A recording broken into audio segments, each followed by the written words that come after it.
shirkii nabadaynta ee degmada Taleex muddooyinkii u dambeysay ka socday deegaankaasi ayaa laga soo saaray go'aano miro dhal ah kuwaas oo lagu xaliyay shaqaqadii kal hore ka dhacday deegaankaasi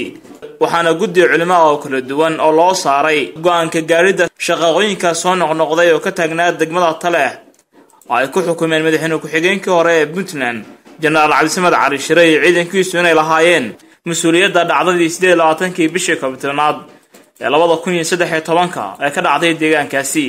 Sheekh Saciid Axmed Cadare oo ah hafayeenka guddigaasi ayaa wuxuu ka hadlay in la fahmo in go'aankaasi yahay mid khuseeya Cabdisamed iyo ciidankiisa isla markaana aanu ahayn mid qabiil xukunkaasi waxa la saaray Cabdisamed Cali Shire iyo ciidankii uu watay cid kastaba ha ahaadaan in waxay wali ay sii socdaan waa nasiib darro Faarax Ali iyo Samakaab Ali waxa weeyaan inay arintaasi si dhaba uga walaaloobaan hawsha dadka dhiigga maqan iyo dhibaatada dhacday iyo dhaawaca iyo kuwa dhakhtarada ku jira iyo kuwa wax weeyaan guryahoodu ay wax gaareen iyo wixii maqan oo dhan iyo furka maqan waxa laga rabaa inay raadiyaan oo ay baadi doonaan oo godkay gashaba ay ka daba galaan cuqaasha Maxamuud Garaad ee maanta halkan la joogto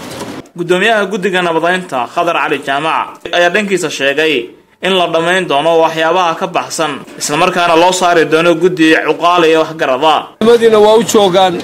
cuqaashina waa u joogan codkarkiina waa u joogan guddidiina waa u joogan xukunkii dhacay waa sidii loo qaatay waxa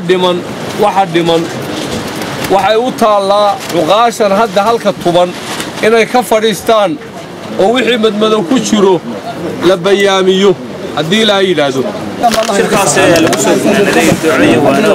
iyadoo sidoo kalena looga mahadceliyay cid kasta oo gacan ka geysatay qabsoomidda shirkaasi